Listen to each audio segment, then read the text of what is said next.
খুব বেশি এনার্জি না থাকলে এসব প্লেসে না আসাটাই ভালো। রাস্তাটা যদি আপনাদেরকে একটু দেখাই, এটা কিন্তু পাহাড়ের অনেক উপরে, সুন্দর ভিউ দেখা যায়। সামনে আরও একটা উঁচু রাস্তা।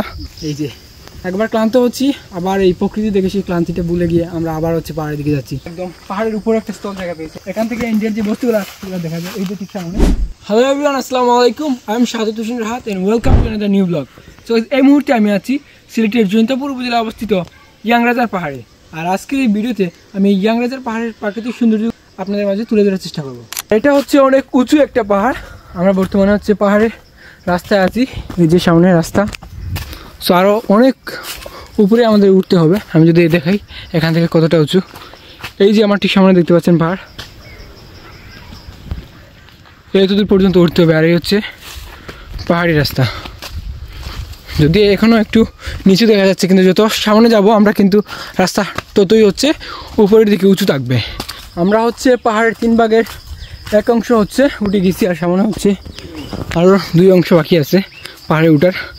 আর এখান থেকে আমি রাস্তাটা যদি আপনাদেরকে একটু দেখাই, এই হচ্ছে রাস্তা। মানে বুঝতেই পারছেন তো, পাহাড়ের যে পাথরগুলো আছে এই পাথর দিয়ে কিন্তু রাস্তা তৈরি করা। আর এখন এই জায়গাটা পুরো একটু নির্জন। সামনে যদিও একটা বাড়ি পেয়েছিলাম, সামনে আরও জানি 2 থেকে 3টা বাড়ি আছে।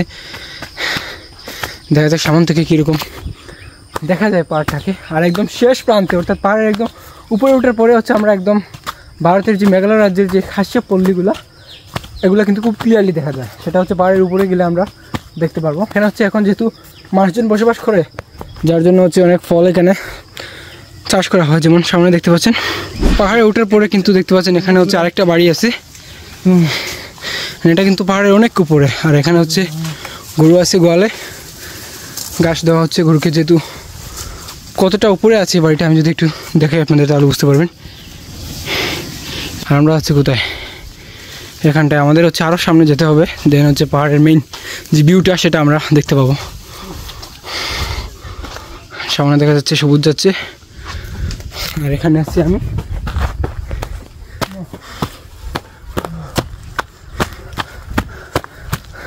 খুব বেশি এনার্জি না থাকলে এসব প্লেসে না আসাটাই ভালো, কারণ অনেক উঁচু। এই যে পাহাড়ের সুপারি গাছে দেখতে পাচ্ছেন, সুপারি আছে। এই যে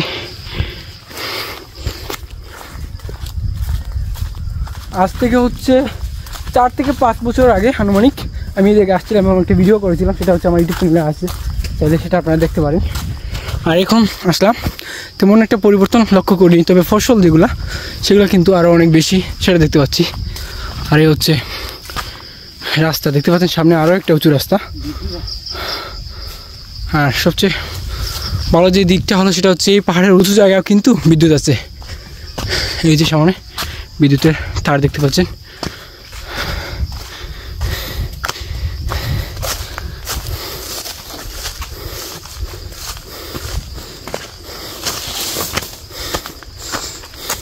অনুভূতি কেমন? সেরা অনুভূতি। এখন অনুভূতির কিছুই না, কারণ যতটুকু আসছি আর অতটুকু পাহাড়ে উঠলে কিন্তু আমরা মেন যে ভিউটা আছে সেটা দেখতে পারবো। দেখা যাক, এখানে আরেকটা বাড়ি আছে সামনে। আমরা এই রাস্তা দিয়ে আসছিলাম, আর এই পাহাড়ের আরেকটা অংশ আসছি। মানে রাস্তায় যাওয়ার পথে এখানে আরেকটা বাড়ি আছে সামনে দেখতে পাচ্ছেন, কাছে ফলও আছে। আর এখান থেকেও কিন্তু মোটামুটি একটা সুন্দর ভিউ দেখা যায়। সেটা বরবন যেই জায়গাটা আছে সেটার ভিউ সামনে। আর বুঝতেই তো পারছেন কতটা উঁচুতে আছি। সামনে গেলে আরও সুন্দর ভিউ আপনাদেরকে দেখাতে পারবো। এই পাহাড়ের উপরে ওঠার পরেও কিন্তু একটা যে ভালো লাগা কাজ করছিল, সেটা এই পাহাড়ের উপরে একটা মসজিদ আছে আমার ঠিক সামনে দেখতে পাচ্ছেন। যদি একটু ক্লোজে দেখাই,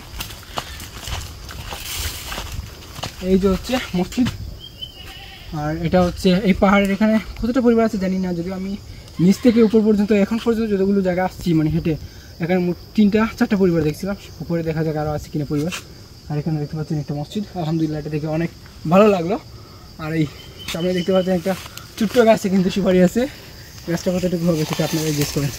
এই যে, আর এখান থেকে ভিউটা আমি দেখেন,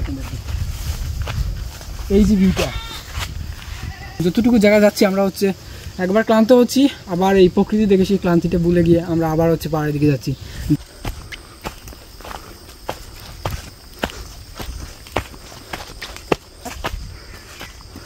এই যে আমরা একদম পাহাড়ের উপরে একটা স্থল জায়গা পেয়েছি, আর এখান থেকে কিন্তু আপনাদেরকে যে বলেছিলাম ভারতের যে খাসিয়া যে বস্তুগুলো দেখা যায় সেটা আপনাদের সামনে দেখতে পাচ্ছেন। যদি আমরা একটু জুম করি, ইয়াং রাজার যে মেন বাড়িটা সেটা হচ্ছে হাতের ডাইন সাইডে, মানে ওইখানে নিচ সাইডে যাচ্ছি যাতে ক্লোজলি ভিউটা দেখা যায়। আর আশেপাশে কিন্তু অনেক সুন্দর সুন্দর ফলের গাছ আছে, যেমন জাম্বুরা, কমলা, তারপর হচ্ছে পেয়ারা, এগুলো আছে।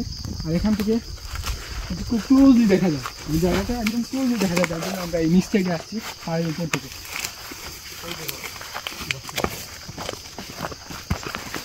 আমরা আরেকটু সামনে যাই, দেখি ওইখান থেকে কীরকম ভিউ আপনাদেরকে দেখাতে পারি। এখান থেকে ইন্ডিয়ার যে বস্তুগুলো আছে সেগুলো দেখা যায় এই যে ঠিক সামনে। আর এখানে তো সীমানা বেশি একটা মানে দূরত্ব নেই, খুব কাছে, কিন্তু এখান থেকে দেখা যাচ্ছে না, বাট এইখান থেকে দেখা যেত কাঁটাতারের বেড়া আছে, যেখানে হচ্ছে বাংলাদেশ এবং ভারতের সীমান্তটা আলাদা করা হয়েছে। তো ভাই এই জায়গাটার মূল কাহিনীটা কিরকম? এখনো হচ্ছে রাজার যে পুকুরটা সেটা কিন্তু এখনো আছে। নিকানো গিয়া বলে হে আত বড় খুলিয়া বলে তার দৈত্য যায়, এখন গোসল গেলে অনেক সময় লেট করে। রানীর মনের মাঝে একটা প্রশ্ন হইলো যে এত লেট করে রাজা এখানে কিতা সমস্যা, তারি বলে গুলি খুলিয়া আর কি আতে পাথরের মাঝে রাখছি। রানী যেটা কইছে ওটা বলে মানে অদৃষ্ট হয়ে গেছে, মানে গায়েব হয়ে গেছে। মানুষে কইতো যে এটা ফাঁকি হয়ে গেছে, ওই যে রানীটা ফাঁকি হয়ে গেছে। ফাঁকিটার ডাক আমরাও শুনছি, ও হয় মানে এটা রায় তুললে একটা শব্দ দেয়া কাছে উড়ে। তারপরে তো রাজা আমার আগে লয়ের পরে তো তাকে